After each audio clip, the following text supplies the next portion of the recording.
Yes, friends. Very good morning. How are you all? First of all, very congratulations to everyone. And direct entry कोई है? तो congratulations to you also. You have taken proper decision. So कैसे feel हो रहा है? आज से आपकी एक न्यू जर्नी स्टार्ट हो रही है. फाउंडेशन में आपने सपना देखा रहेगा कि इंटर में कभी आएंगे. तो हाउ कैसे? क्या क्या कहा साहिल? हरीश काय म्हणाला? So excited. आपको बताए इंटर का सिलेबस फाउंडेशन के कंपैरिजन में कैसे है? आपका फाउंडेशन का सिलेबस बस इतना सा था एंड इंटर का सिलेबस ऐसा है. तो आई गेस मिक्स फीलिंग रहेगी, एक्साइटमेंट रहेगा, something new are going to study. साथ ही साथ कंफ्यूजन भी होगा. बहुत सारे बच्चे पहले से कंफ्यूज है कि एक ग्रुप दे या बोथ ग्रुप दे. ये कॉमन कंफ्यूजन रहता है, लेकिन आज उसको एड्रेस नहीं करेंगे. अभी तो आपने स्टार्ट करा हुआ है, तो थोड़े दिन जाने दो, आपको ऑटोमेटिकली समझ में आएगा कि आपको बोथ ग्रुप देना है, सिंगल ग्रुप देना है, या एग्जाम देना है या नहीं देना है. एनीवेज, वेलकम टू से इंटर. सो आज से आपकी एक नई जर्नी स्टार्ट हो रही है. Some new faces around. So I just introduce my I am C A Swapnil. 2011 में मैंने CA कंप्लीट करा था एंड तब से मैं कोचिंग क्लास में हूँ. पहले मैं CA फाइनल का क्लासेस लेता था, strategic financial management. Then I went for job for 6 months. 6 months के बाद पता चला कि job is not for me, तो मैंने रिजाइन करा, वापस आ गया and I started with the practice as well as coaching. And last 3-4 years I am fully involve in the coaching only. तो CA फाइनल के लिए मैं SFM लेता था, अब CA फाइनल का नहीं लेता. तो इंटर लेवल पे I will be associated with you for taxation subject which includes both your direct tax as well as indirect tax GST. And for group 2 I will be associated with you for financial management, जो कि 50 marks का syllabus है. And foundation level पे तो आपको already पता है, maths and economics are my subjects, right. So this all about me. मैंने BCom भी कंप्लीट करा हुआ है, वो भी शिवाजी यूनिवर्सिटी से, कंप्लीट किया हुआ है. एनीवेज, दैट्स ऑल अबाउट मी. बाकी एक दूसरे के बारे में जान लेंगे जैसे जैसे अपनी बैच जाएगी आगे. चलो, so you already know new syllabus is applicable for you, right. And one good thing as compare to earlier syllabus, 8 subjects हुआ करते थे इंटर में, अब आपको बस 6 सब्जेक्ट्स कंप्लीट करना है. तो ग्रुप 1 में 3 सब्जेक्ट एंड ग्रुप 2 में 3 सब्जेक्ट. तो उसमें से जो पेपर नंबर 3 है आपका टैक्सेशन, वो हम अभी से स्टार्ट करने जा रहे हैं. ठीक है, चलिए let's talk about your subject. हाँ, before starting with the subject, some basic instructions. First of all, आपके पास एक नोटबुक होनी चाहिए 200 पेजेस की, जिसमें हम समरी नोट्स लिखेंगे क्योंकि बहुत सारे प्रोविजन स्टडी करना है. ओके, एंड साथ ही साथ एग्जाम्पल्स भी सॉल्व करेंगे. अगर आपको लग रहा है कि हाँ समरी बुक अलग होनी चाहिए, एग्जाम्पल बुक अलग होनी चाहिए, you can maintain 2 books. Otherwise एक ही बुक में कर सकते हो. ठीक है, क्योंकि जितना हमने फाउंडेशन में समरी लिखा था उतना डिटेल में समरी लिखने के लिए इतना टाइम नहीं है आपके पास, क्योंकि सिलेबस बहुत वास्ट है. तो जो इंपॉर्टेंट पार्ट है, जिसकी मुझे लगती है कि आपके पास समरी होनी चाहिए रिवीजन के पॉइंट ऑफ व्यू से, वो हम यहाँ पे डिटेल में समरी बनाएंगे. And there are some very simple topics जो आपके नोट्स में एकदम समराइज्ड फॉर्म में, तो in that case we won't be doing summary. Okay, so advisable तो ये रहेगा कि 2 books अगर आप मेंटेन करोगे it would be better. फिर भी you can have 1 book. Okay, second thing, अपने क्लास नोट्स DT के लिए अपने 3 मॉड्यूल रहेंगे. Okay, module first, module second and third will be questioner. बस अभी सिलेबस देखना है आपको, सिलेबस दिखाता हूं फिर समझ में आएगा. ठीक है, so there will be 2 modules which will be covering your entire syllabus and there will be 1 questionnaire. Question की एक अलग बुक रहेगी. ओके, जिसमें मैंने लास्ट 8-9 years के RTP, MTP and exam question compile करे हुए MCQ के साथ में वो. ठीक है, so that much would be sufficient. साथ ही साथ मैंने स्टडी मॉड्यूल के क्वेश्चन उसमें कवर नहीं किया, तो स्टडी मॉड्यूल के क्वेश्चन अलग से हम सॉल्व करेंगे. ओके, तो this much is more than enough for completing with this subject with good marks. Okay, ये जो मैंने आपको 3 मॉड्यूल बताए सिर्फ DT का है, IDT का तो नहीं, IDT का बाद में देखेंगे. ठीक है, फर्दर आपके पास एक कैलकुलेटर होना चाहिए. ओरिजिनल वाला कैलकुलेटर होना चाहिए जिस पे you should be used for your calculation, मतलब without looking at the calculator you should be able to calculate an number of calculations you are suppose to do over here. Okay, and last it should be an interactive session. तो definitely an number of doubts आएंगे क्योंकि most practical subject हम discuss करने जा रहे हैं taxation. You will be able to feel once we start with the actual syllabus, we will be applying in your normal calculations, normal से life, मतलब घर में कोई अगर रिटर्न फाइल कर रहा हो तो उसका इनकम टैक्स रिटर्न लेकर के उसका चेक करेंगे आप डेफिनेटली. तो there will be an number of practical scenarios, practical case laws discuss करने. तो जो भी डाउट रहेगा मन में, जो भी क्वेरी रहेगी, don't feel hesitate to ask any doubt, any point you should be asking. Okay, वो इंटरेक्टिव सेशन होना चाहिए, नहीं तो ऐसा नहीं हो कि मैं यहां से प्रवचन दे रहा हूं, आप दोपहर में सो रहे हो. ठीक है, so it should be an discussion oriented session, right. तो बस ये बेसिक इंस्ट्रक्शन से. नाउ इसको क्या होगा, now let's start with your subject paper number 3. Syllabus देखना है, चलिए. कहाँ है आपकी आईसीआई? ये आपकी फेवरेट साइट आईसीआई की नहीं है? अच्छा, वैलेंटाइन डे किया आपने? क्यों पूछ रहा हूं मैं आपको, क्योंकि क्या है, अभी से आपका वैलेंटाइन यहाँ से आगे friendship day, Rakshabandhan day, Diwali वगैरह वगैरह इस साल भूल जाना है. ठीक है, सो दिस ईयर कोई भी फेस्टिवल नहीं होगा आपके लिए. बस ये एक बार इस साल स्टडी कर लो, आगे की लाइफ सेट है, राइट. बचपन से यही सुनते आए, बचपन में 5th को बताया रहेगा, 10th बोर्ड में बताया रहेगा, 12th में बताया रहेगा, फाउंडेशन, अभी इंटर में भी सेम. तो जब इंटर होंगे तब फाइनल का रहेगा, एंड तब आपको पता चलेगा कि एक्चुअल में ये तो सारे खेलने कूदने के दिन थे, क्योंकि एक्चुअल लाइफ की हार्डशिप तो स्टार्ट होगी जब आप सीए क्वालिफाई होंगे. Anyways, you already know inter का syllabus, it is very vast. So this year make sure you won't be celebrating any festival, क्योंकि आपका अटेम्प्ट जो है नवंबर अटेम्प्ट है. Okay, let me tell you, November का attempt सबसे ज्यादा risky attempt होता है. वाई? क्योंकि नवंबर अटेम्प्ट के लिए अपना जो सब्जेक्ट है टैक्सेशन, जो फाइनेंस एक्ट 23 है पिछले साल का, वो एप्लीकेबल होगा. ठीक है, पिछले साल जो बजट आया था, निर्मला दीदी ने जो बजट में अनाउंसमेंट करे थे, वो सारे आपके सिलेबस में एप्लीकेबल है. ओके, नवंबर के लिए. गलती से अगर आप फेल होते हो तो नेक्स्ट ईयर जब आप मे एग्जाम दोगे, this syllabus won't be same, क्योंकि फाइनेंस एक्ट 24 एप्लीकेबल होगा अभी. बट फॉर्चुनेटली इस साल अभी जो रिसेंट बजट है, बीइंग एन इलेक्शन ईयर, अभी इंटरिम बजट है, डिस्कस करेंगे क्या होता है इंटरिम बजट, लेकिन इस साल ज्यादा चेंजेस नहीं हुए. ओके, अगर आप पिछले स्टूडेंट से पूछोगे तो फाइनेंस एक्ट 23 में बहुत सारे अमेंडमेंट्स हुए थे. तो लास्ट ईयर जो नवंबर में बच्चे थे, अगर वो फेल होते हैं तो उनको मे के लिए बहुत सारा चेंजेस था सिलेबस में. अभी जो रिसेंट नवंबर 23 के जो स्टूडेंट्स है, जो उन्होंने क्लियर नहीं करा, उनके लिए मे में almost drastic changes are there in the taxation.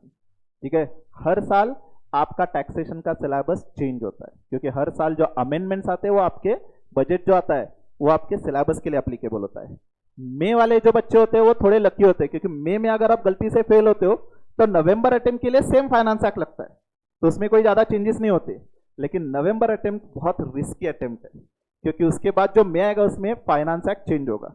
जैसे कि मैंने बताया, इस साल बजट जो है उसमें चेंज नहीं है, लेकिन ये सिर्फ इंटरिम बजट है. अभी गवर्नमेंट इलेक्शन होने के बाद जो फाइनल गवर्नमेंट बनेगी, उसके बाद अगेन बजट आएगा, तो उसमें अगर मेजर चेंजेस होते हैं तो वो आपके सिलेबस के लिए एप्लीकेबल होगा. कब? मे के लिए, आपके अटेम्प्ट के लिए नहीं. ओके, तो you are at very risky attempt, तो you have to clear in the coming attempt. Okay, हाँ, ज्यादा टेंशन लेने की जरूरत नहीं है.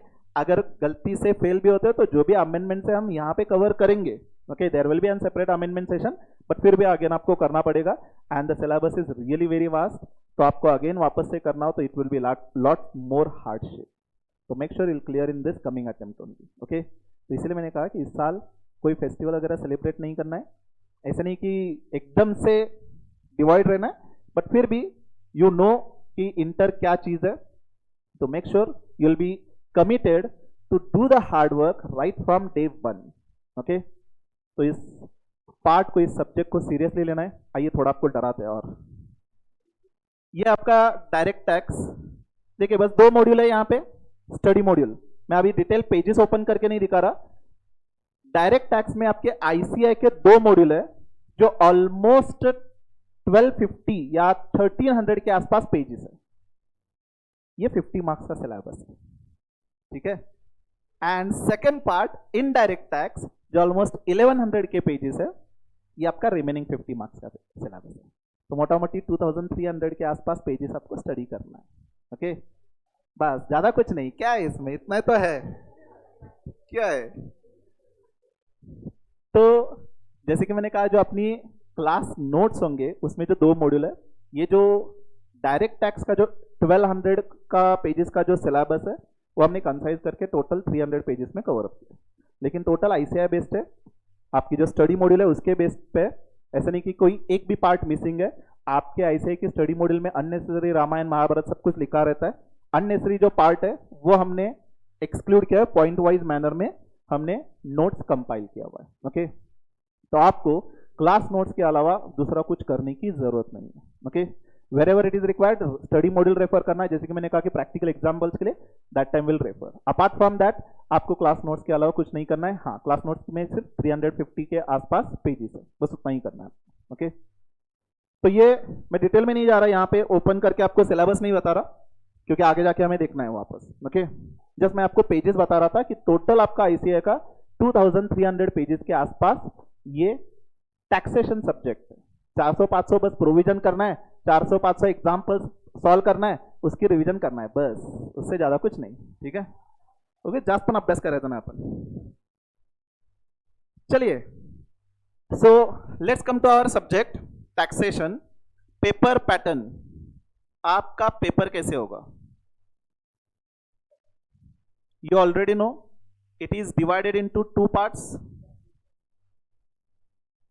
First part will be your direct tax, that is income tax law, and second part it will be indirect tax। यहां पे हम जीएसटी पढ़ने वाले हैं। पहले ये 60-40 मार्क्स का हुआ करता था, मतलब direct tax 60 marks, indirect tax 40 marks. Now in new syllabus 50-50 करा हुआ है। वैसे ऐसा सिलेबस में ज्यादा चेंज नहीं है, इनडायरेक्ट टैक्स में छोटे छोटे 3 चैप्टर्स ऐड करे गए एंड डायरेक्ट टैक्स से कुछ डिलीट नहीं किया हुआ है, okay. As it is syllabus है, कुछ कम नहीं किया हुआ। तो ये पैटर्न है, इसमें ये 50 में से 15 मार्क्स के एमसीक्यू होंगे एंड 35 मार्क्स के डिस्क्रिप्टिव क्वेश्चन होंगे। मतलब यहां पे मोस्टली प्रैक्टिकल क्वेश्चन आएंगे, कैलकुलेशन बेस्ड क्वेश्चन होंगे। Same goes with IDT, 15 marks यहाँ पे एमसीक्यू होगा and 35 marks here there will be descriptive questions. यहाँ पे थ्योरी क्वेश्चंस भी होंगे, प्रैक्टिकल क्वेश्चंस भी होंगे, okay. Some part theory is been asked in indirect tax and ये जो एमसीक्यू है उसके लिए नेगेटिव मार्किंग नहीं है, ओके। तो जो भी क्वेश्चन होंगे 15 क्वेश्चन पूरा का पूरा अटेम्प्ट करना है। अगर कुछ पता ना हो, जय माता दी बोल करके जो मन में आए अटेम्प्ट करना है। आपके फाउंडेशन में नेगेटिव मार्किंग था, यहां पे कोई नेगेटिव मार्किंग नहीं, राइट। चलिए, अब इसमें किस तरह से पैटर्न होगा ये अब आई से ही जाने, क्योंकि अभी जो मैं अटेम्प्ट है ये न्यू सिलेबस का फर्स्ट अटेम्प्ट है, ओके। तो इसमें किस तरह से क्वेश्चन पैटर्न रहेंगे ये मैं अटेम्प्ट होने के बाद हम डिस्कस करेंगे, ओके। बट मोटा मोटी ये स्ट्रक्चर रहेगा आपका, ऑलराइट। चलिए, तो now we shall be starting with the taxation. ये टैक्स क्या होता है, व्हाट इज टैक्स?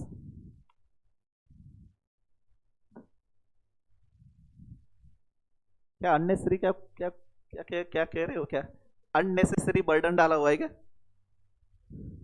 किस पे? टैक्स पे करने के लिए या आपको स्टडी करने के लिए?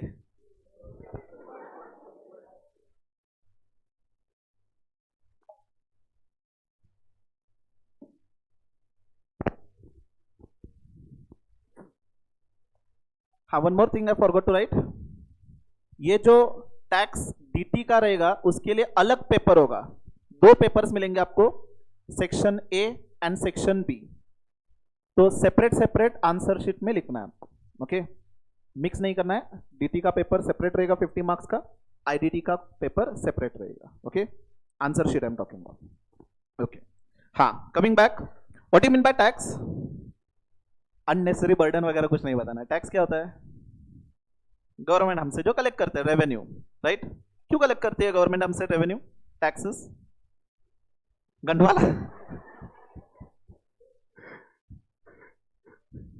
हाँ, इंफ्रास्ट्रक्चर डेवलप करने के लिए, रोड्स डेवलप करना है, से फ्री स्कूल देना है, फ्री एजुकेशन या फ्री हॉस्पिटल्स देने हैं, बहुत सारे खर्चे होते हैं। तो गवर्नमेंट हमसे टैक्स कलेक्ट करती है, right?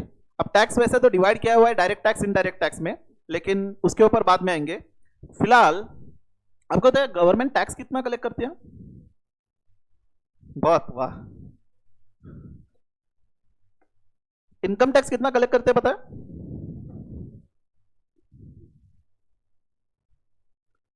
How much is government collecting income tax? Last year का कलेक्शन कुछ तो 9.50 लाख करोड़ इतना था, एंड जीएसटी का collection 14.97 crore, sorry lakhs crore. This much is the tax collection which government is doing. Okay, अपनी पॉपुलेशन कितनी है? 150 करोड़ हो क्या? 140 करोड़ तक सुना था, आगे का 10 करोड़ कब हुए पता नहीं। चले 140 करोड़ अपनी पॉपुलेशन मान के चलते हैं, ठीक है? उसमें से कितने लोग रिटर्न फाइल करते हैं? 3%, approximately 8 crore people, which comes to more than 3-4% के आसपास लोग रिटर्न फाइल करते हैं। सवाल यह आता है कि रिटर्न क्या होता है? हाँ, डायरेक्ट टैक्स रिटर्न सुना रहेगा आपने, income tax return commonly ITR कहते हैं। What do you mean bye return? Chapter है वैसे आपके सिलेबस में, रिटर्न ऑफ इनकम करके। अच्छा, आपने आईसीआई का रजिस्ट्रेशन किया हुआ है? इंटर का रजिस्ट्रेशन किया है सभी ने? कब करने का प्लानिंग है? नवंबर तक? हाँ, लास्ट डेट आप ही जानो, मार्च, 1 मार्च। हाँ, तो 20 फेब, 20 फेब के पहले रजिस्ट्रेशन कर लो। ओके, क्या? अच्छा, 29, ओके, 29 फेब के पहले कर लो, ठीक है? रूल वैसे मेरे ख्याल से रजिस्ट्रेशन के बाद 8 मंथ्स आपका स्टडी पीरियड है, उसके बाद जो एग्जाम होती है वो दे सकते हो आप। तो आई गेस फेब के बाद 8 मंथ्स, यानी कि अक्टूबर आएगा तो नवंबर में आप दे सकते हो। तो make sure you have registered before Feb. Foundation का तो रजिस्ट्रेशन किया था आपने, बराबर? तो जब आपने रजिस्ट्रेशन किया था फीस पे करी थी, राइट? सिर्फ फीस पे करी थी या फॉर्म भी भरा था? पहले फॉर्म में हम इंफॉर्मेशन देते हैं खुद का, एंड बाद में फीस पे करते हैं। Exact same manner is the return. अब मुझे जो टैक्स पे करना है वो मॉनिटरी अमाउंट पे करना है, सिर्फ मैं टैक्स पे करके नहीं चलेगा, यहां पे एक फॉर्म फिलअप करके सारी इंफॉर्मेशन देनी होगी। जब मैं रिटर्न फाइल कर रहा हूं तो मेरी सारी इंफॉर्मेशन कि मैंने कहां कहां से पैसे कमाए, कैसे पैसे कमाए, कितना डिडक्शन एग्जम्पशन वगैरह डिस्कस करेंगे, क्या होता है डिडक्शन एग्जम्पशन, वो सारे बेनिफिट्स लेकर के मेरा टैक्स कितना आ रहा है ये कंप्यूटेशन पूरा एक फॉर्म में डिस्क्लोज करना होता है। Okay, that is a income tax return. Simple words में फिलहाल के लिए समझिए, एक फॉर्म होता है या एक डिक्लेरेशन होता है जिसमें हम सारी इंफॉर्मेशन देते हैं and then accordingly we pay the tax. Okay, तो 8 crore people are filing income tax return, and उसमें से almost 6 crore are paying tax. मतलब क्या? 2 करोड़ लोग सिर्फ रिटर्न फाइल करते, टैक्स पे नहीं करते, नील रिटर्न। मतलब आपको पता है पहले 2.5 लाख तक अगर आपका इनकम हो तो आपको टैक्स पे नहीं करना होता, राइट? तो हमारे जैसे लोग जिनका इनकम कम होता है, हम क्या करते हैं? सिर्फ रिटर्न में दिखाते हैं कि हमारा पूरे साल का इनकम 2.5 लाख तक है, टैक्स नील, लेकिन रिटर्न फाइल जरूर करते हैं। ओके, तो there are some people who just file the return, tax भले पे नहीं करते क्योंकि इनकम ही कम है, कम इनकम तो टैक्स पे करने की जरूरत नहीं, ठीक है? क्या 50%, 30% टैक्स? नहीं, गरीब टाइप के आदमी है। चलिए, so these are just stats जो आपको जस्ट रफली आपके नॉलेज के लिए, अदरवाइज इसका कोई रिलेवेंस नहीं अपने सब्जेक्ट से। ओके, टैक्स स्टार्ट करने से पहले हिस्ट्री समझते हैं, जस्ट एडिशनल नॉलेज के लिए। हमने इनकम टैक्स, हमें जो पढ़ना है वो कौन सा टैक्स पढ़ना है या कौन सा एक्ट पढ़ना है? Income tax act. वाह, इनकम टैक्स एक्ट 1961, राइट। क्या ये पहली बार इनकम टैक्स एक्ट 1961 में आया था या उससे पहले भी टैक्स था? आया होगा। वही तो, चलो डिस्कस करते हैं। तो एंशियंट टाइम से, राजा महाराजा से टाइम के से टैक्स चला रहा है।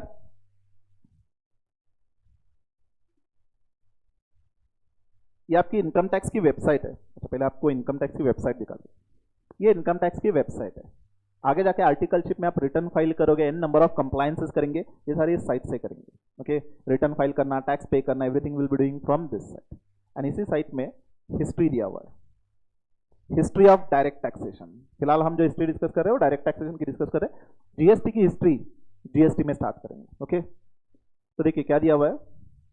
अब Kalidas, ancient time, what he said, it was only for good of his subject, subject मतलब प्रजा, लोग, that he collected the tax from them just as sun draws moisture from earth to give it back thousandfold। कुछ समझ में है? सन क्या करता है? एज अ मॉइस्चर एब्सॉर्ब कर लेता है एंड देन वापस से in form of rain it gives it back. तो वैसे ही जो रूल कर रहा है उस टाइम में, whoever is a king, he will be collecting a small amount from the people in form of the tax and उनके बेनिफिट के लिए, उनके वेलफेयर के लिए वो वापस देंगे। This the tax. तो यहां पे मैंने नोट्स में जस्ट एक समरी ऑफ हिस्ट्री दिया हुआ है, ये देखिए, ये तो मैंने वहीं से कॉपी किया हुआ है।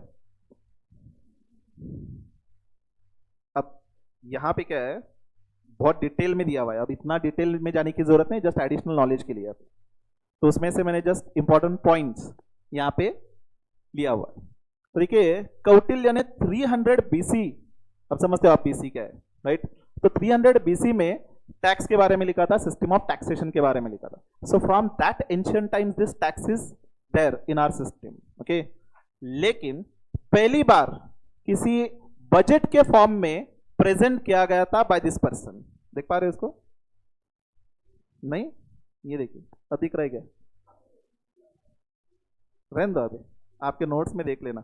नोट्स प्रिंटिंग में probably in 1 or 2 days you will be getting. Okay,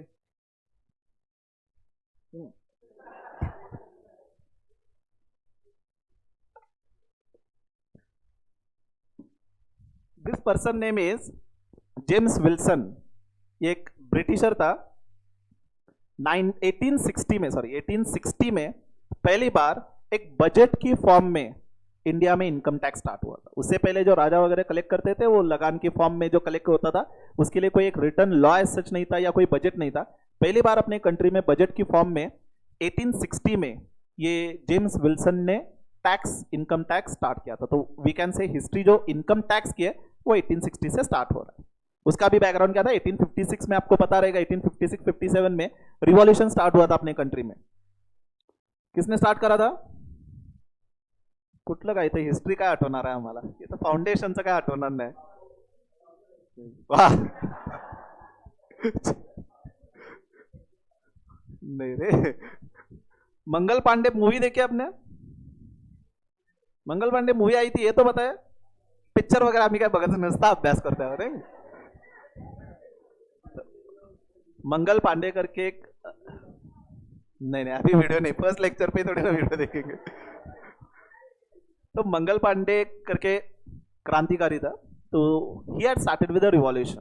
okay, मतलब जो वेपन्स आते थे उस पे देयर वाज सम कोटिंग। अब इतना एंशिएंट हिस्ट्री मुझे भी याद नहीं प्रॉपरली, बट गन्स जो थे उस पे जो कोटिंग आता था वो लेदर का बनता था, काऊ का। Okay, and that was suppose to be broken by mouth. तो ही रिफ्यूज्ड, एंड जब कंपल्शन किया गया तो उसी की वही गन लेकर के उसने जो ब्रिटिश जो लॉर्ड था, जो भी ऑफिसर आएगा, उनको शूट किया था।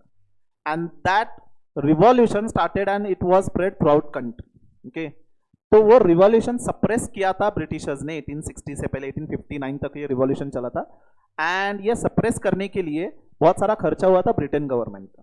तो ब्रिटेन की जो क्वीन थी उन्होंने कहा कि इंडिया में ये जो 2 साल से जो रिवॉल्यूशन चल रहा है वो सप्रेस करने के लिए हमने ह्यूज खर्चा किया है, हमारे तिजोरी के बहुत सारे पैसे यहाँ पे खर्च हो चुके हैं, तो अब हमें इंडिया से पैसे चाहिए। तो इसीलिए 1860 में first time the tax was been started, okay, by way of presentation of union budget. And उसके बाद बहुत बार 1874 में अगेन एक बजट के फॉर्म में प्रेजेंट किया गया था, etcetera etcetera. For the first time as a act, ये सिर्फ बजट के फॉर्म में था, एक्ट या लॉ नहीं था उस time, okay, as a act, as a law 1922 में स्टार्ट करा था, ओके। तो 1922 में पहली बार इनकम टैक्स एक्ट बना था, ओके। जो हम अभी पढ़ रहे 1961, उससे पहले एक्ट था 1922, ओके। एंड उस टाइम एडमिनिस्ट्रेटिव सेटअप भी करा गया था। एडमिनिस्ट्रेटिव सेटअप मतलब एक सेपरेट इनकम टैक्स का डिपार्टमेंट, उसका ऑफिस वगैरह स्टार्ट किया था। सो इंडिपेंडेंस के बाद भी हम इनकम टैक्स एक्ट 1922 ही यूज कर रहे थे। आपको इंडिपेंडेंस मिला था सॉरी 1947 में, तो अपना एक्ट कब बना है 1961 में, तो तब तक हम इनकम टैक्स एक्ट 1922 ही यूज कर रहे थे। बट उसमें प्रॉब्लम क्या था कि ये ब्रिटिशर्स ने लॉ बनाया था, तो वहां पे बहुत सारे वर्ड्स थे, पार्लियामेंट का रेफरेंस था ब्रिटिश पार्लियामेंट, तो वो स्क्रैप आउट करना जरूरी था। इसीलिए 1960 में पूरा ये लॉ स्क्रैप आउट किया गया 1922 वाला, and new act was been enacted 1961।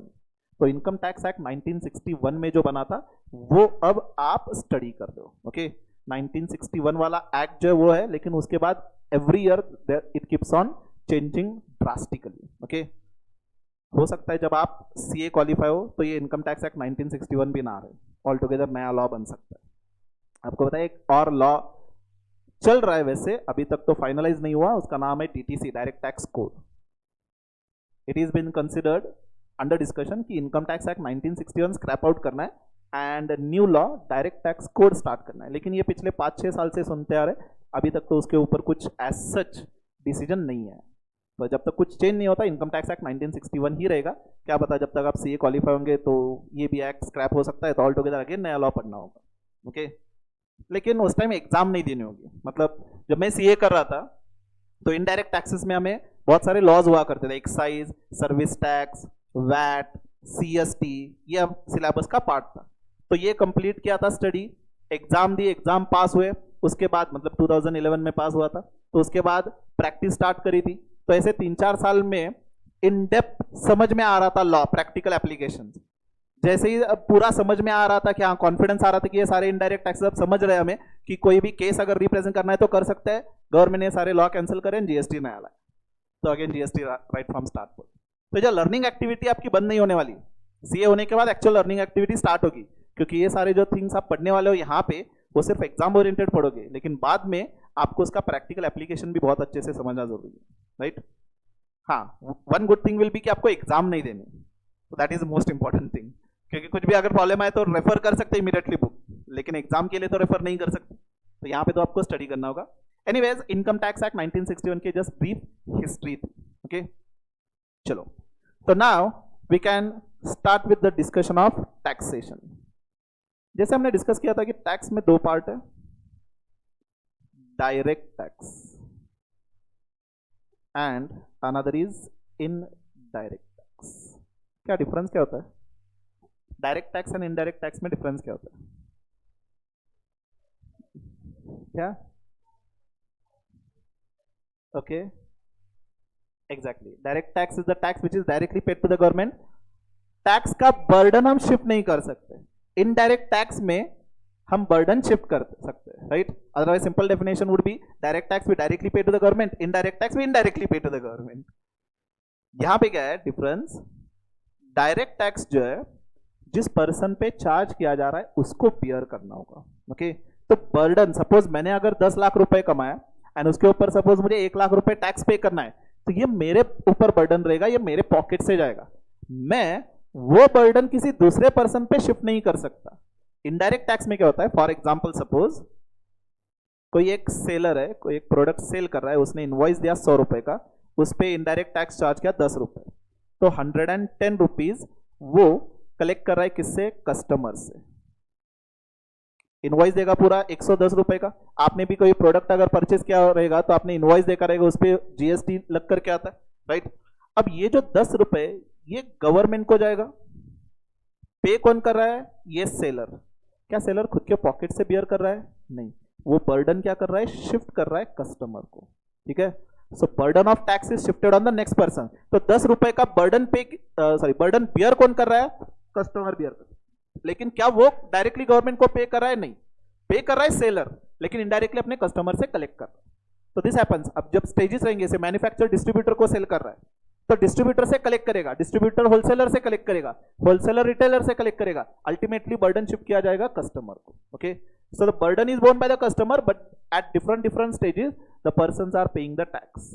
लेकिन इनकम टैक्स में ऐसा नहीं होता। इनकम टैक्स में सपोज मैंने 10 लाख रुपए कमाया, जिसपे मैंने 1 लाख रुपए टैक्स पे किया, मेरा नेट इनकम कितना है, 9 लाख। अब सपोज 9 लाख में से 4 लाख मेरी बीवी ने ले लिया, ठीक है, मेरी वाइफ ने सपोज ले लिया, तो क्या मैं इसको कहूँ कि मुझे अगर 10% टैक्स लगाए तो 40,000 उसका टैक्स वजा करके, डिडक्ट करके मैं उसको नेट 3,60,000 दूं, चलेगा ऐसा?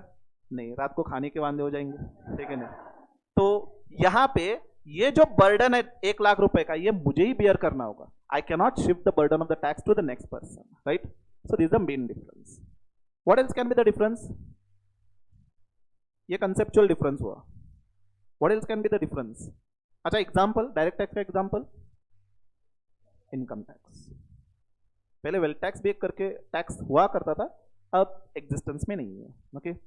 तो इनकम टैक्स फिलहाल के लिए एक tax directly we can say. Apart from that local authority जो म्युनिसिपल टैक्सेस लगाते हैं, वो भी हम डायरेक्टली चार्ज करते हैं, वो बर्डन शिफ्ट नहीं कर सकते। तो municipal tax is also example of direct tax, लेकिन ये लोकल अथॉरिटी का टैक्स है। इनडायरेक्ट टैक्स में जीएसटी और बस एक ही वैट, कस्टम ड्यूटी और एक्साइज। सुना है आपने एक्साइज?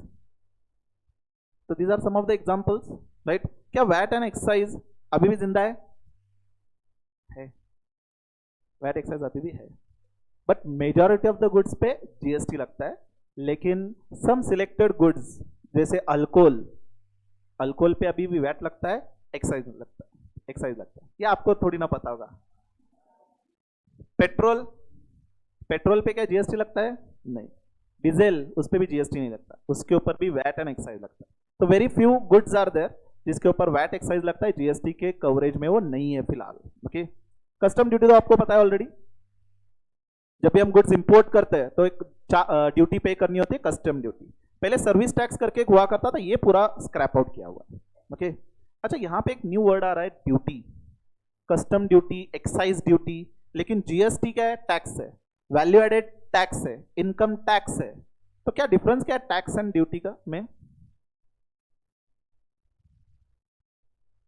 आपने तो सुना था ना, कस्टम ड्यूटी करके टैक्स होता है and other taxes are there. तो ये टैक्स एंड ड्यूटी वर्ड में डिफरेंस क्या है? You are saying something? हाँ सही। कंपल्शन, मतलब ड्यूटी पे करने का कंपल्शन है, टैक्स पे करने का कोई कंपल्शन नहीं। गवर्नमेंट कह रही है कि अगर आपको लग रहा है तो भरो, नहीं तो रखो अपने पास। वैसे दोनों कंपल्शन है, टैक्स भी पे करना कंपल्शन है, ड्यूटी भी पे करना कंपल्शन है। लिटरल वर्ड से नहीं जाएंगे। Custom duty, excise duty and VAT, GST, इसमें डिफरेंस क्या है? वैसे डिफरेंस कुछ है ही नहीं, both are the taxes only. This tax, GST, VAT, this is also tax, duty is also tax. Basic difference है वैसे। अर्लियर ब्रिटिशर्स टैक्सेस के लिए ड्यूटी वर्ड यूज करते थे, okay. As per British language for the taxes they were using the word duty, इसीलिए custom and excise duty word. लेकिन एक basic difference है, ये जो टैक्स लगता है ये कोई इवेंट पे लगता है। अब ये इवेंट क्या होता है? हर एक लॉ में एक चार्जिंग इवेंट रखा रहता है, ओके। जैसे ही वो इवेंट को आप ट्रिगर करोगे, वैसे ही आपकी लायबिलिटी क्रिएट होगी वो टैक्स पे करने की, ओके। तो हर एक लॉ में एक ट्रिगर पॉइंट रखा रहता है कि जब भी आप टच करोगे वो टैक्स का करंट लगेगा आपको, ठीक है।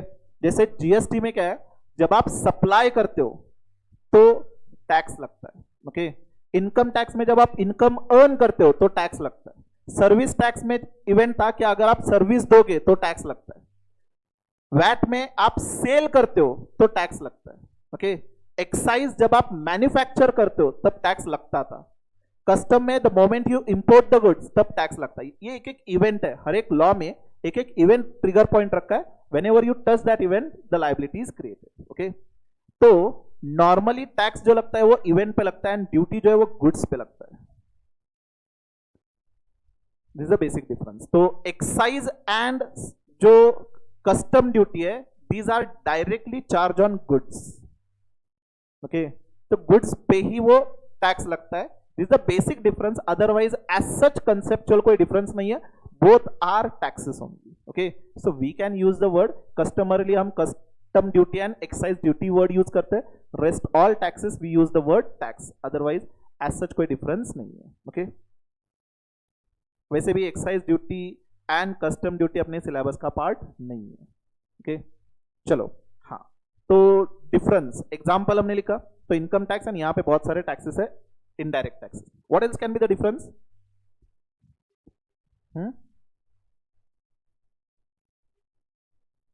GST refundable. क्यों रिफंड क्यों देती है गवर्नमेंट? जीएसटी रिफंड क्यों देगी आपको? Set of.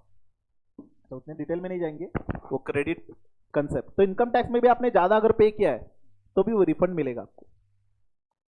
जितना आपकी लायबिलिटी है उससे ज्यादा अगर पे करते हो तो रिफंड मिलता है. गव्हर्नमेंट देणार रिफंड. नाही नाही, कसं असतं आता तुम्हाला TDS, have you heard TDS?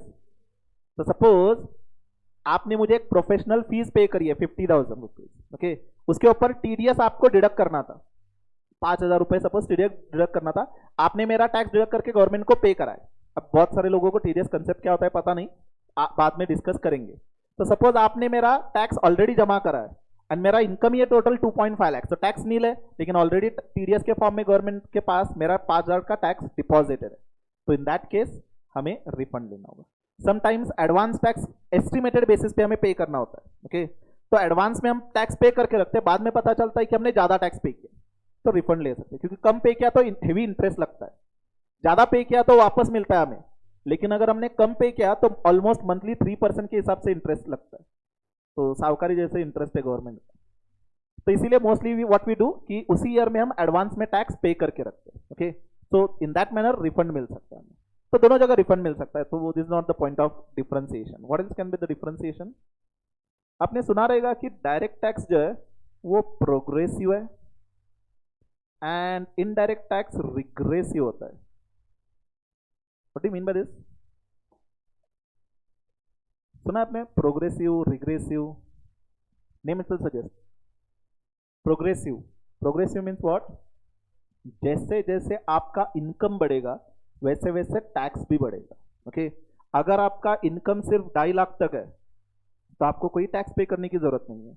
Means majority of the people who are earning approximately 20,000 month, government ने उनके लिए सोचा है कि जो पर्सन 20,000 सिर्फ कमा रहा है मंथ का, तो बेसिक नेसेसिटी के लिए उतना खर्च होता होगा, तो उनके ऊपर कोई टैक्स का बर्डन नहीं होना चाहिए. ठीक है, जो पर्सन 2.5 लाख से लेकर के 5 लाख तक कमा रहा है तो he is also belonging to a lower middle class only, तो उनको हम नॉमिनल सिर्फ 5% से टैक्स चार्ज करेंगे. ओके, तो जो आपका इनकम है उसका सिर्फ 5% से टैक्स जाएगा. अगर आपका इनकम 5 लाख से ऊपर है, 10 लाख सॉरी 10 लाख तक है तो 20% टैक्स पे करना है. एंड अगर आपका इनकम 10 लाख के ऊपर है तो 30% आपको टैक्स पे करना होता है. ओके, समझेंगे आपको एक्चुअल में टैक्स कितना पे करना है. हम फर्स्ट टॉपिक में एग्जांपल सॉल्व करने वाले हैं tax computation. That time you will realize कि गवर्नमेंट हमसे कितना टैक्स कलेक्ट करता है. ओके, तो ये तो जस्ट स्टार्ट है. एक्चुअली इफेक्टिवली जब आपका इनकम क्रोर्स में होगा ऑलमोस्ट 43% गवर्नमेंट हमसे टैक्स कलेक्ट करता है ऑलमोस्ट. तो सरचार्ज, एजुकेशन सेस वगैरह करके एडिशनल टैक्स होते हैं. तो अगर आप 10 करोड़ कमा रहे हो तो उसमें से 4 करोड़ 30 लाख तो गवर्नमेंट को ही जाएगा उसमें से. ओके, एनीवेज यहां पे जैसे जैसे आपका इनकम राइज हो रहा है वैसे वैसे टैक्स कलेक्शन भी राइज हो रहा है. लेकिन जीएसटी में ऐसा नहीं होता. सपोज जीएसटी में 2 एसएससी है, एक मैं हूं, मेरा इनकम है 5 लाख रुपए साल का. ठीक है, एंड ये आप हो, आपका इनकम है 50 लाख रुपए अज्यूम बेसिस. ठीक है, अब इसमें से आपका जो डे टू डे एक्सपेंडिचर है, से मंथली एक्सपेंडिचर, और से मंथली एक्सपेंडिचर नहीं, जो आपके सर्वाइवल के लिए बेसिक एक्सपेंडिचर है, से 50,000 आप खर्च कर रहे हो एंड मैं भी 50,000 खर्च कर रहा हूं. एंड मान के चलते जीएसटी का रेट 10% है. तो मेरे ऊपर जीएसटी कितना लगेगा इस पे 5000 एंड आप पे 5000। तो जिसका इनकम 5 लाख है वो कितना टैक्स पे कर रहा है 5000, एंड जिसका इनकम 50 लाख है वो कितना पे कर रहा है, वो भी 5000 पे कर रहा है। तो आपको नहीं लगता यहाँ पे इनजस्टिस हो रहा है? जो गरीब टाइप का पर्सन है उसको भी सेम टैक्स लग रहा है, जो अमीर टाइप का पर्सन है उसको भी सेम टैक्स लग रहा है, इसीलिए उसको कहा जाता है regressive. Every person irrespective of their income have to pay same tax, इसीलिए रिग्रेसिव कहा जाता है। हाँ, to some extent basic necessity वाले गुड्स है उस पर जीएसटी गवर्नमेंट ने माफ करा, लग्जरी वाले गुड्स है उस पर जीएसटी गवर्नमेंट ने हायर रेट से चार्ज किया है। ओके, बट ये बेसिक डिफरेंस है progressive and regressive. So these are the points of differentiation of direct tax and indirect tax. उसमें से हम ये पार्ट स्टार्ट कर रहे हैं डायरेक्ट टैक्स फिलहाल। Okay, that is income tax law. चलिए तो आते हैं इनकम टैक्स पे।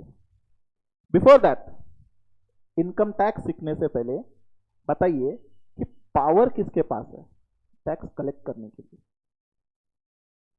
पावर किसके पास है? सपोज आज अपने जो प्राइम मिनिस्टर है मोदी जी, उनको लगा कि आज एक नया टैक्स स्टार्ट करते हैं। फॉर एग्जांपल कुछ भी से, अगर आप घर से बाहर निकल रहे हो, रोड पे घूम रहे हो चल के, तो टैक्स पे करना होगा, जैसे एक हाइपोथेटिकल एग्जांपल, ठीक है? तो if you are going to garden और walking on the street, you have to pay the tax, right? गाड़ी चला रहे हो तो टोल वगैरह अलग, चल रहे हो तो टैक्स अलग पे करना है। तो क्या मोदी जी आज प्रेस कॉन्फ्रेंस लेकर के अनाउंस करेंगे कि आज से ये नया टैक्स लग रहा है? नहीं। क्यों? मोदी जी के पास पावर नहीं है, he is very powerful person. Parliament में पास होना चाहिए। क्या पास होना चाहिए? बिल। ओके, पार्लियामेंट को पावर किसने दिया? लेकिन लॉ ने पावर दिया। पार्लियामेंट में लॉ बनता है पहले कॉन्स्टिट्यूशन ने। तो सुप्रीम पावर अपने कंट्री में क्या है? कॉन्स्टिट्यूशन, जो 1950 में बाबा साहेब अंबेडकर ने जो लिखी थी, that is a supreme law in our country. तो आप अपने देश में कोई भी लॉ, कोई भी एक्ट, कोई भी टैक्स अगर कलेक्ट करना है तो पहले कॉन्स्टिट्यूशन में एंट्री होनी चाहिए। 2017 में जब जीएसटी आया, क्या डायरेक्टली जीएसटी ला सकते थे? नहीं। 2017 में जब जीएसटी लाना था तो अपने कॉन्स्टिट्यूशन तो वैसे 1950 में लिखा था, तो उसमें उस टाइम कॉन्स्टिट्यूशन में जीएसटी कोई एंट्री थी नहीं, तो पहले कॉन्स्टिट्यूशन अमेंडमेंट करना पड़ा। कॉन्स्टिट्यूशन अमेंड किया गया एंड उसमें जीएसटी की एंट्री डाली गई एंड उसके बाद जीएसटी 2017 से इंप्लीमेंट करा गया। तो द पावर और supreme power we can say is a constitution. तो बेसिकली इनकम टैक्स स्टार्ट करने से पहले हमें यह देखना है कि सेंट्रल, पहले तो इनकम टैक्स किसका रेवेन्यू है? Central government. अच्छा, आपको पता है अपनी जो सिस्टम है वो फेडरल सिस्टम है, दैट इज 3 टायर सिस्टम पे हम काम करते हैं। Central government, state government and local authority, right? Local authority is considered to be a government aided agency only. Mostly central government and state government, ये अलग अलग government है, राइट? सेंट्रल गवर्नमेंट के पावर्स अलग है, उनके टैक्स रेवेन्यू अलग है। स्टेट गवर्नमेंट के पावर्स एंड उनके रेवेन्यू अलग है। ओके, तो इनकम टैक्स जो है वो सेंट्रल गवर्नमेंट का रेवेन्यू है। इनकम टैक्स कलेक्ट करने का सेंट्रल गवर्नमेंट को पावर किसने दिया? तो उसके लिए हमें पहले कॉन्स्टिट्यूशन के एंट्रीज देखने होंगे। ओके, आइए आपको कॉन्स्टिट्यूशन दिखाते हैं। ये अपना कॉन्स्टिट्यूशन, इसमें एक आर्टिकल आपको दिखाना है। अब ये आर्टिकल, जैसे आपका सिलेबस चैप्टर्स में डिवाइडेड होता है, वैसे कॉन्स्टिट्यूशन डिवाइडेड है आर्टिकल्स में। ओके, एक आर्टिकल है article 265।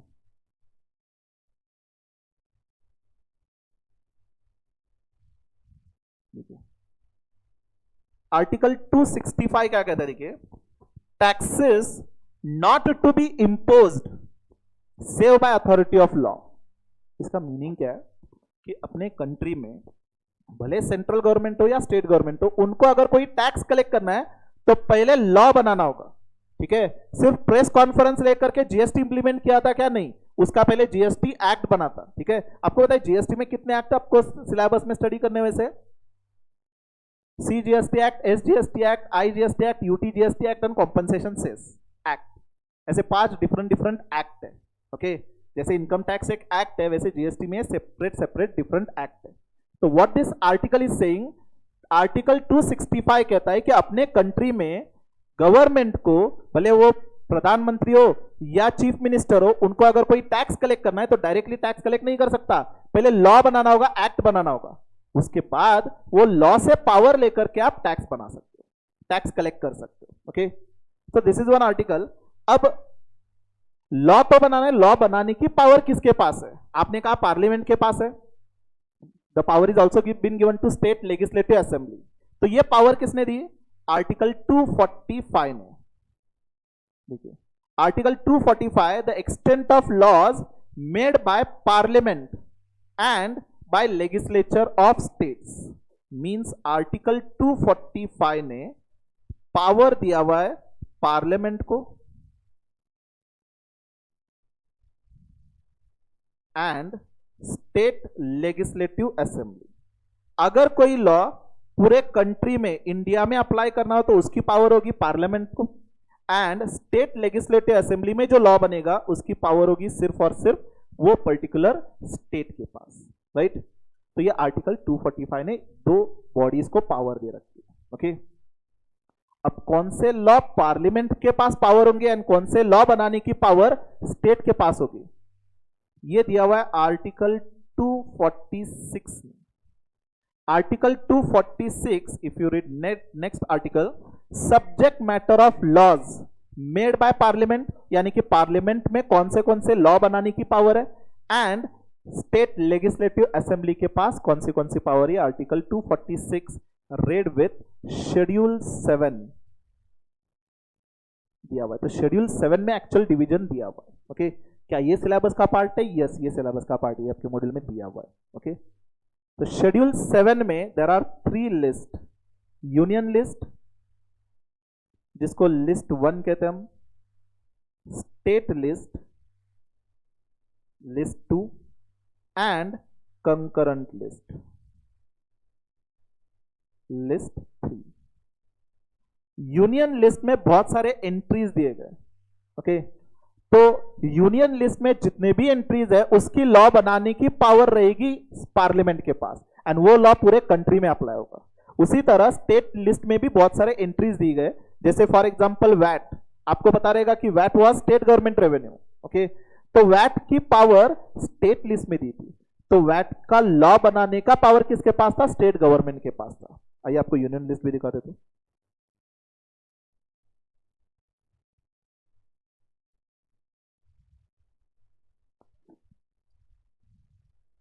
This is the union list. यहां पे देखिए, फर्स्ट डिफेंस ऑफ इंडिया, तो डिफेंस रिलेटेड अगर कुछ भी लॉ बनाना हो, कुछ भी अमेंडमेंट्स करना हो, तो पावर किसके पास रहेगी? सेंट्रल गवर्नमेंट के पास रहेगी, तो वो बनेगा इन पार्लियामेंट। ओके, तो इनकम टैक्स की पावर कहां से आई? Entry number 82। Can you see over here, entry number 82, taxes on income other than agricultural income.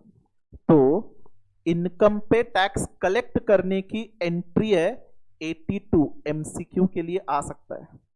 Entry number 82 of list 1 gives power to central government to collect tax on income, and ये income कौन सा? Other than agricultural income. मतलब क्या agricultural income पे income tax government collect नहीं कर सकता? Answer is no, constitution wise ही पावर नहीं है। ओके, तो एग्रीकल्चर इनकम पे कौन टैक्स कलेक्ट कर सकता है? State government. यहां पे देखिए, ये क्या है,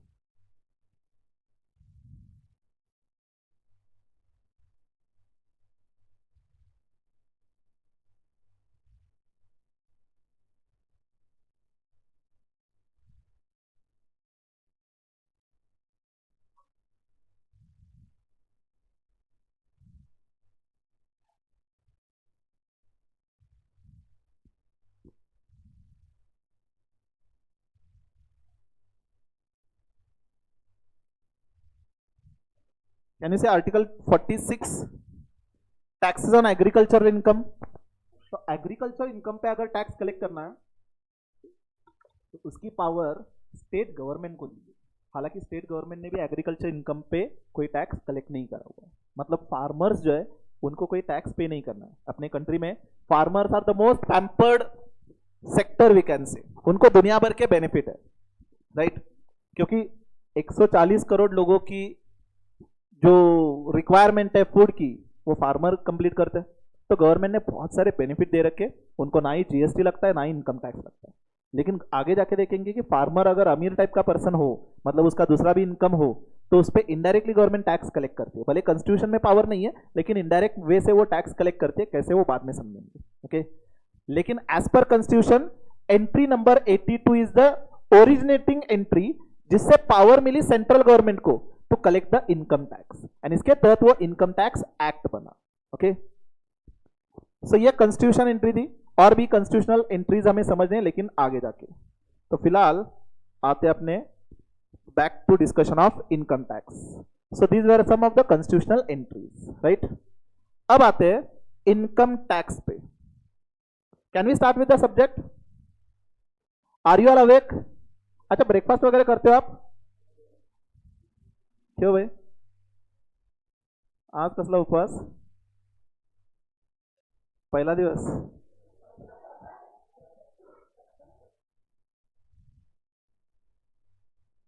जास्त पण काय अभ्यास करू नका, नाश्ता वगैरे व्यवस्थित करत चला.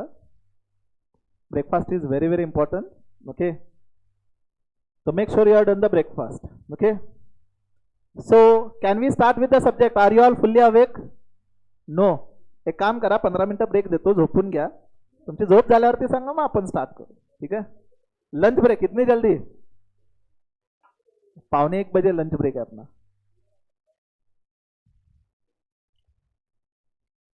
इतनी जल्दी क्या करेंगे लंच ब्रेक लेकर के? Can we start? हाँ, दूसरा ऑप्शन तो है नहीं. हमें एक्ट पढ़ना है, लेकिन एक्ट एंड लॉ में कोई डिफरेंस है? एक्ट एंड लॉ में कोई डिफरेंस है? Act is a part of law. Okay, तो लॉ में क्या क्या आता है? एक्ट आता है, और रूल्स आते हैं, और okay, rules and regulations, notifications आते हैं, सर्कुलर्स आते हैं, अच्छा अमेंडमेंट्स आते हैं. अमेंडमेंट्स नोटिफिकेशन थ्रू आएंगे. प्रोविजंस एक्ट में ही होते हैं. केस लॉज, अच्छा schedule, these are all part of law. तो हमें स्टडी करने के लिए एक्ट पढ़ना है या लॉ पढ़ना है? आपके सिलेबस में ही देखते. चलिए, कहाँ गए आपकी आईसीआई की वेबसाइट?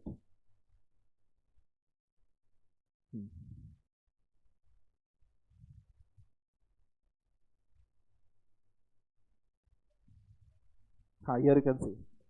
हमें पढ़ना है income tax law, not act. इसका मतलब हमें एक्ट भी पढ़ना है, रूल्स भी पढ़ना है, नोटिफिकेशंस भी पढ़ना है, सर्कुलर्स भी पढ़ना है, and case laws. Case laws तो फिलहाल आपके सिलेबस का पार्ट नहीं है, फॉर्चुनेटली. बस इतना पढ़ना है. ठीक है, अब ये क्या होता है इनकम टैक्स एक्ट, रूल्स समझेंगे एक एक करके. चलो, तो फर्स्ट ये जो इनकम टैक्स एक्ट है, basically what I am considering to discuss is, first will be discussing act, simultaneously will be discussing rules, notification, circulars, case laws क्या होता है, फाइनेंस एक्ट क्या होता है, ये समझेंगे. ओके, उसके बाद इनकम क्या होता है वो समझेंगे, एंड उसके बाद टैक्स में क्या क्या पार्ट आता है वो समझेंगे. एंड जब हम एक्चुअल में चैप्टर स्टार्ट करेंगे, that time will see the rates of income tax. Okay, तो पहले तो ये तीन वर्ड पे ही फोकस करते हैं, इनकम टैक्स एंड एक्ट. तो पहले उसमें से स्टार्ट कर रहे हैं हम act. Act is divided into sections, subsections, clause, sub clause. Chapters में भी होता है, लेकिन पूरा जो लॉ है, इनकम टैक्स एक्ट जो है, that is been divided into section. जैसे for example, suppose it is been given 15(2)(1)(4). So what is this 15? Section. This subsection. This clause. This subclause. Suppose 2(10). ये क्या होगा अब? Section 10 clause. अच्छा, आप लेक्चर देख के आए हो क्या? मोहित सर ने फाउंडेशन में आपका हो चुका है. तो what is the difference between sub section and clause?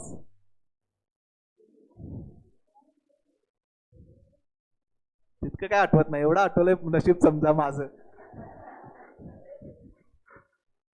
चलो, Here we need to understand what is the difference between subsection and clause. ये एग्जाम का क्वेश्चन है. Okay, some time back it was been asked for 2 marks. Subsection क्या होता है and clause क्या होता है? देखिए जो सेक्शन होता है basically it is a provision of law. Okay, अब उसमें बहुत सारे पार्ट्स होते हैं, राइट? एक जो सेक्शन है that is been divided into several parts, say part 1 2 3 as such. Okay, तो अगर ये पार्ट्स एक दूसरे के साथ रिलेटेड है, दैट इज लिंक्ड मैनर में, तो अगर मुझे पूरा प्रोविजन समझना है तो ये तीनों पार्ट पढ़ना जरूरी है. तो इस तरह से अगर लिंक्ड फॉर्म में या रिलेटेड पार्ट्स में दिया हुआ है तो उसको हम कहते हैं subsection. That is for example एक सेक्शन है सेक्शन 5 इनकम टैक्स में, उसमें 3 पार्ट है, फर्स्ट सेकेंड एंड थर्ड. हमें ये सेक्शन 5 बताता है आपका स्कोप ऑफ टोटल इनकम, मतलब आपके इनकम में क्या क्या इंक्लूड करना है. ओके, ये डिपेंड करता है आपके रेसिडेंशियल स्टेटस पे. ओके, सपोज आप रेसिडेंट हो तो आपका इनकम क्या क्या इंक्लूड होगा फॉर पेइंग द टैक्स. अगर आप नॉन रेसिडेंट हो तो आपके इनकम में क्या क्या आएगा. ओके, एंड एक और कंसेप्ट है रेसिडेंट नॉट ऑर्डिनरी रेसिडेंट. अगर आप RNOR हो तो आपके इनकम में क्या क्या इंक्लूड होगा. ओके, तो अगर मुझे किसी पर्सन का टोटल इनकम कैलकुलेट करना है तो मुझे तीनों क्लॉज पढ़ने होंगे, सॉरी तीनों पार्ट्स पढ़ने होंगे. ओके, तब मुझे पूरा सेक्शन का रेफरेंस समझ में आएगा. तो all this part 1 2 3 these are related. If I want to understand the total concept of this section, I need to understand all these 3 parts because these are related with one another. Okay, whenever such related provisions are been given, these are considered to be subsection. Okay, similarly एक section है section 2. आपको पता रहेगा किसी भी law का section 2 जो होता है वो मोस्टली डेफिनेशन वाला होता है. ओके, अब सेक्शन 2(1) में एग्रीकल्चरल इनकम डिफाइन किया हुआ है, एंड फॉर एग्जांपल सेक्शन 2(14) में कैपिटल एसेट डिफाइन किया हुआ है.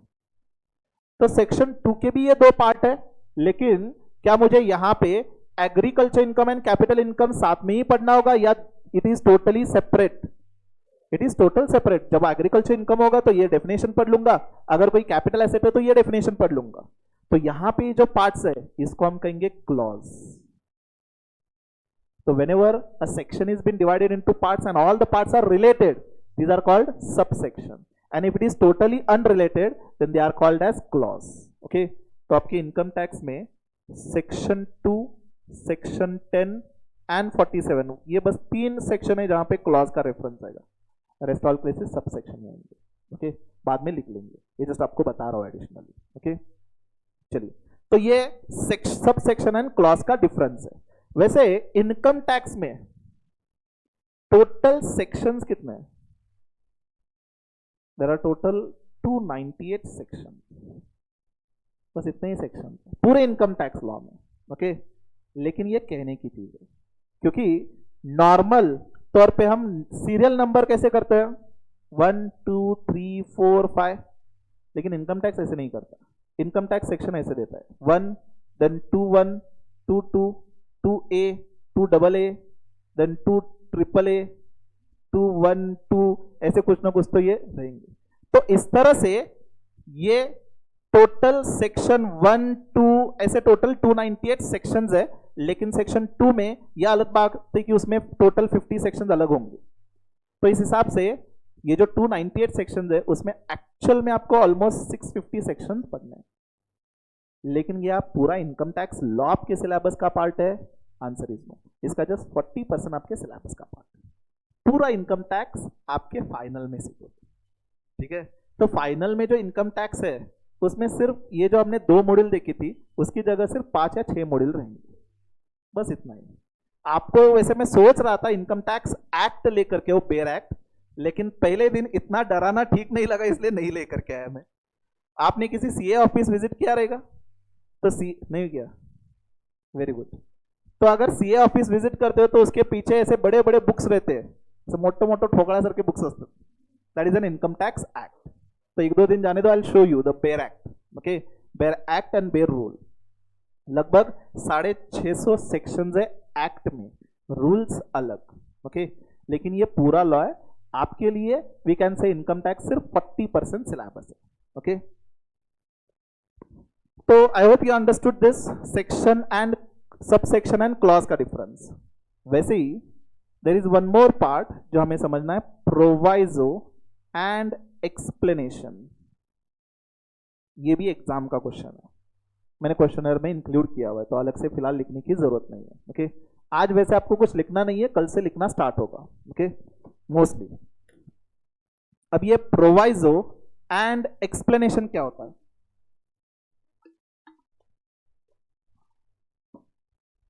देखिए, जब भी हमें कोई प्रोविजन देनी है तो वो कहां पे दिया जाएगा? सेक्शन में दिया जाएगा। ओके, अब ये प्रोविजन का कोई एक्सेप्शन देना है तो that will be given in proviso, and कोई क्लैरिफिकेशन देना है तो that will be given in explanation. For example, suppose कल वैलेंटाइन डे था, कोई एक कंसर्ट था, सपोज कोई एक इवेंट था, कोई एक पार्टी थी, तो उसकी एक अनाउंसमेंट आई थी कि एक पर्टिकुलर प्लेस पे एक बड़ी वाली पार्टी है। ओके, एंड यहां पे इसके नीचे इंफॉर्मेशन दिया था कि आपको डिस्काउंट दिया जा रहा है से 70% का। सपोज टिकट थी 10,000 रुपए की, तो 70% का डिस्काउंट, ये एडिशनल इंफॉर्मेशन क्लैरिफिकेशन दिया जा रहा है। तो ये देख करके अपना हरीश गया देखने, ठीक है। सपोज बाद में पता चला यहां पे उसको ऐसे एस्ट्रिक करके दिया था कि टैग एंट्री अलाउड ही नहीं है, ठीक है। तो डिस्काउंट एप्लीकेबल है only if you are couple. तो यहां पे प्रोविजन क्या है, नॉलेज क्या दिया जा रहा है कि 10,000 टिकट प्राइस है, उसको क्लैरिफाई किया जा रहा है कि 70% का डिस्काउंट है, लेकिन उसमें भी एक्सेप्शन दिया जा रहा है बाय दिस। तो दिस इज प्रोवाइजो, एंड ये जो एडिशनल नॉलेज दिया जा रहा है 70% डिस्काउंट वाला, दिस इज एक्सप्लेनेशन। समझ में आया? Proviso and explanation. ये तो जस्ट एक जनरलाइज एग्जांपल, इनकम टैक्स के पॉइंट ऑफ व्यू से एक एग्जांपल देखते हैं। एक सेक्शन है 80GGB, सिलेबस का पार्ट है आपके। ओके, एक सेक्शन है 80GGB करके। इसमें क्या दिया हुआ है कि अगर आप किसी पॉलिटिकल पार्टी को डोनेशन देते हो तो इनकम टैक्स में आपको डिडक्शन मिलेगा।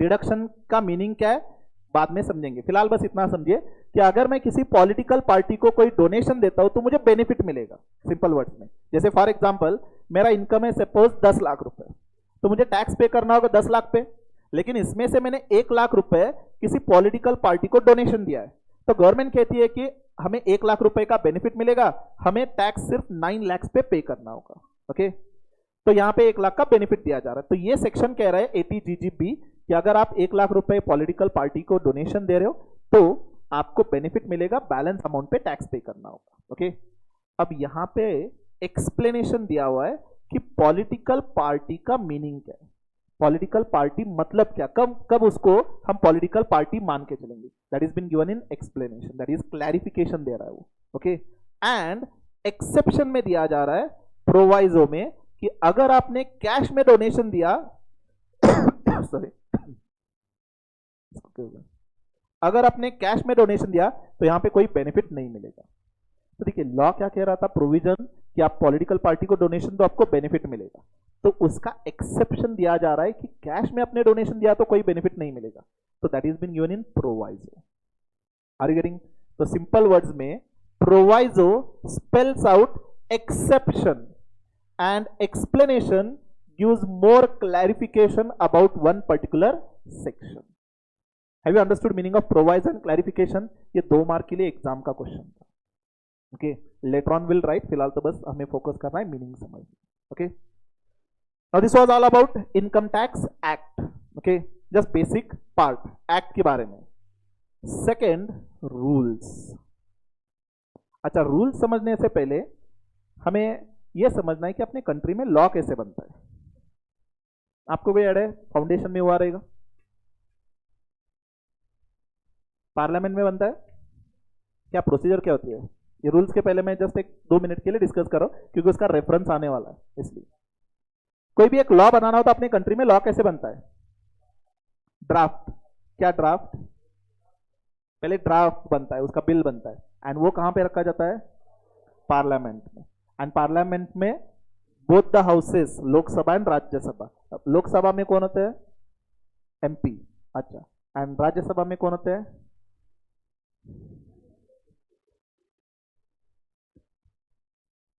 MP means member of parliament, तो बोथ द हाउसेस के जो मेंबर है उनको एमपी ही कहते हैं हम। एंड एमएलए जो होते हैं वो member of state legislative assembly होती है।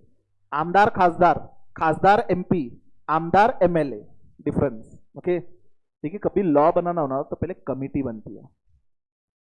कमिटी क्या करती है, वो लॉ का इम्प्लीकेशन स्टडी करती है कि लॉ बनाने की जरूरत है या नहीं है। ओके, एंड उसके बेसिस पे रिकमेंडेशन देती है।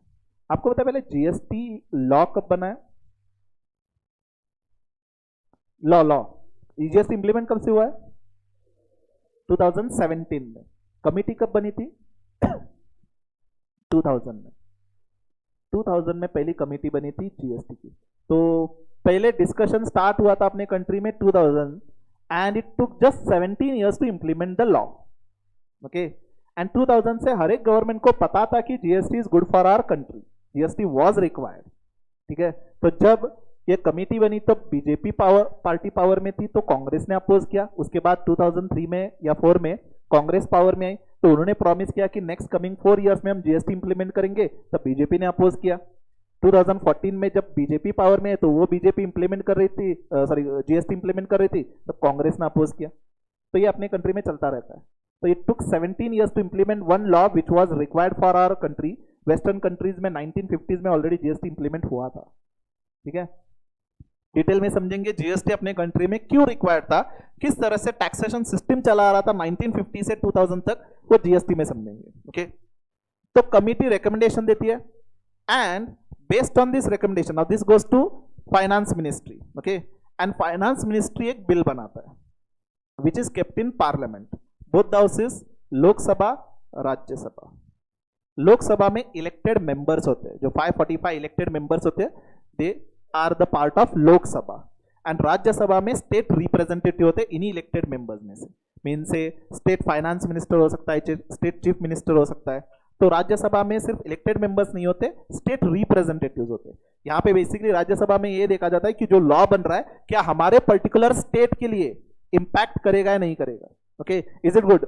आपको पता है फेडरल सिस्टम है, सेंट्रल गवर्नमेंट अलग हो सकती है, स्टेट गवर्नमेंट अलग हो सकती है। जैसे some states BJP power centre में रहेगी एंड सेंटर में भी बीजेपी रहेगी। अब फॉर एग्जांपल सेंटर में पावर में कौन है? बीजेपी है। महाराष्ट्र में किसकी गवर्नमेंट? अब महाराष्ट्र छोड़ो, महाराष्ट्र में तो सब कुछ मिक्स है। कभी राष्ट्रवादी बीजेपी होती है, कभी शिवसेना बीजेपी होती है, कभी एन नंबर ऑफ डिफरेंट। अभी सारे पार्टी मिलकर के एक ही पार्टी बनाएंगे। वैसे कर्नाटक में कौन है? कांग्रेस है अभी, राइट। एमपी में कौन है? अभी बीजेपी है। तो some states centre and state में पावर या गवर्नमेंट सेम हो सकती है, सम स्टेट डिफरेंट हो सकते हैं। तो अगर बीजेपी कोई लॉ पास करता है जिसका एडवर्स इंपैक्ट कर्नाटक में होगा, क्योंकि कर्नाटक में कांग्रेस है, तो इन दैट केस राज्यसभा में वो अप्रूव होने नहीं देंगे। ओके, तो इसीलिए राज्यसभा में स्टेट रिप्रेजेंटेटिव होते हैं। तो in the both the houses of parliament it has to be approved and once it is approved it becomes a act. Act होने के बाद क्या इमीडिएटली लोगों पे इंप्लीमेंट होगा? No, it goes to president for assent. President ने assent देने के बाद, एक्चुअल में प्रेसिडेंट के असेंट के बाद वो एक्ट बनता है and then it has to be notified in official gazette, राजपत्र। And once it is notified in official gazette then it becomes a law in our country, then it is binding on the people. This how the system works. Okay, अब problem समझिए, जब income tax act बना रहेगा तो उसमें provision बताई जाती है। ओके, कि लॉ क्या है। अब day to day implementation, day to day administration या कोई चेंजेस, क्या सब कुछ एक्ट में इनकॉर्पोरेट किया जाएगा? आंसर इज नो, क्योंकि every now and then changes होते रहते हैं। अब जब एक्ट बना था 1961 तब ऑनलाइन कल्चर नहीं था, अब ऑनलाइन कल्चर आ चुका है। अब ऑनलाइन गेमिंग भी है। ऑनलाइन गेमिंग कोई खेलता है क्या यहाँ पे? ड्रीम 11 वगैरह वगैरह, an number of games are there online, rummy circle, dream 11, कौन खेलता है यहाँ पे?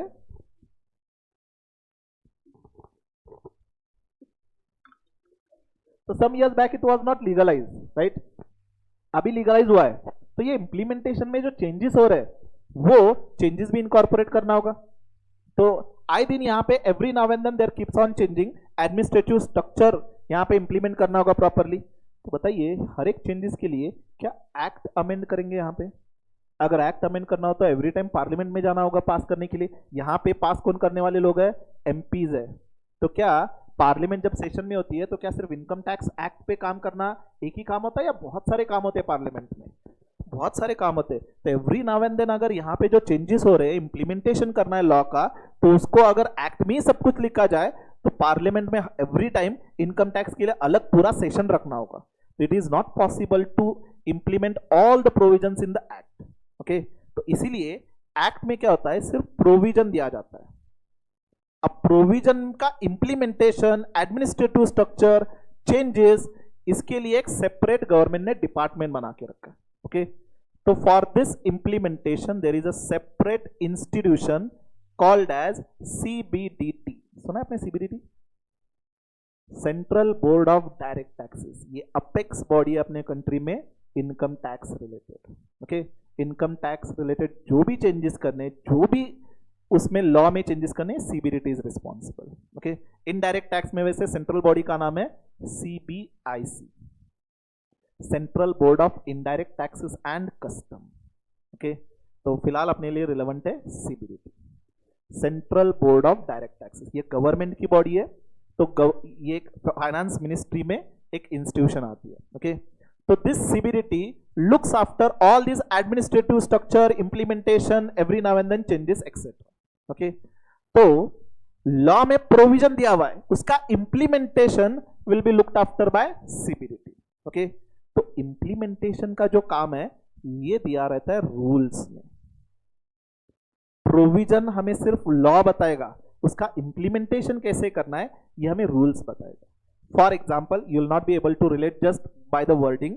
फॉर एग्जाम्पल, एक्ट में एक सेक्शन है, सेक्शन 139। सेक्शन 139 ये कहता है कि रिटर्न ऑफ इनकम फाइल करना मैंडेटरी है फॉर दैट पर्सन जिसका इनकम 2.5 लाख से ऊपर है। ओके, तो सेक्शन 139 बस इतना ही कहता है कि रिटर्न ऑफ इनकम फाइल करना है। अब रिटर्न ऑफ इनकम फाइल करना है लॉ में तो बताया, लेकिन वो कैसे फाइल करना है? इनकम टैक्स की साइट पे जाकर के फाइल करना है, उसके अलग अलग ITRs आर देयर। तो ITR फॉर्म किस तरह से होंगे, ये इंप्लीमेंटेशन जो का काम है वो दिया रहेगा आपको रूल्स में। So how return of income will be filed, what are the different forms depending upon your income, ये आपको दिया जाएगा रूल्स में। ओके, तो लॉ क्या कहता है, रिटर्न फाइल करो। रिटर्न फाइल कैसे करना है ये इंप्लीमेंटेशन का जो काम है रूल्स बताएगा। ओके, अब रूल्स में जो फॉर्म्स वगैरह दिया है, अब सोचिए अगर ये फॉर्म्स वगैरह, अब ITR के 6 फॉर्म्स आर देयर डिफरेंट, कि अगर ये 6 फॉर्म का डिटेल एक्ट में दिया रहता तो एक्ट बहुत ज्यादा बड़ा होता। ओके, एंड अगर अब हर साल, ये ITR है, हर साल ITR में चेंजेस होते हैं। अब सोचिए ITR में अगर गवर्नमेंट को कोई चेंजेस करना है, जैसे अब ऑनलाइन गेमिंग पहले नॉर्मल नहीं था, अब नॉर्मल हो चुका है, तो ऑनलाइन गेमिंग पे टैक्सेस वगैरह लाना है, तो एक्ट में तो लाया गया टैक्सेस, रिटर्न में भी उसकी प्रोविजन होनी चाहिए, राइट? तो रिटर्न में उसका जो फॉर्म होना चाहिए उसमें चेंजेस करना है, एंड अगर ये रूल्स में ना होता, एक्ट में होता, तो पार्लियामेंट जब सेशन में होगी तब ये फॉर्म चेंजेस करने होंगे, right? Every now and then अगर CBDT फॉर्म चेंज कर रहा है, तो अगर ये रूल्स में नहीं होता, एक्ट में ही होता, तो पार्लियामेंट जब सेशन में होगा तब करना होगा। It will be very very difficult to implement. इसीलिए रूल्स में इंप्लीमेंटेशन का काम दिया है, एंड रूल्स की पावर एक्ट में या पार्लियामेंट में नहीं है, रूल्स की पावर है CBDT के पास। MCQ के लिए आ सकता है, the power to frame rules is lying with CBDT, not parliament. Okay, CBDT rules enact करता है। Are you all getting? तो एक्ट हमें बस प्रोविजन ऑफ लॉ बताता है कि लॉ ये कह रहा है, अब ये लॉ इंप्लीमेंट कैसे करना है ये हमें रूल बताएगा, एंड रूल कौन फ्रेम करेगा? CBDT फ्रेम करेगा। Have you all understood difference between the act and rules? तो अपने सिलेबस में क्या है, हमें एक्ट भी पढ़ना है, रूल्स भी पढ़ना है। ऑब्वियसली जितना नोटिफाइड है सिलेबस में उतना ही। ओके, नेक्स्ट नोटिफिकेशन करके एक पार्ट होता है। अब ये नोटिफिकेशन वाला पार्ट चले ब्रेक के बाद ही डिस्कस करते हैं। Okay, so will resume at कब? 1:30, 1:55 विल बी रिज्यूमिंग एट 1:30। तो ये जो इंट्रोडक्टरी पार्ट है, नोटिफिकेशन वगैरह वगैरह, वो कंप्लीट करेंगे, एंड देन अगर टाइम मिले तो will be starting with the actual your first chapter, basic concept. Okay, income के बारे में चर्चा करेंगे वहां पर।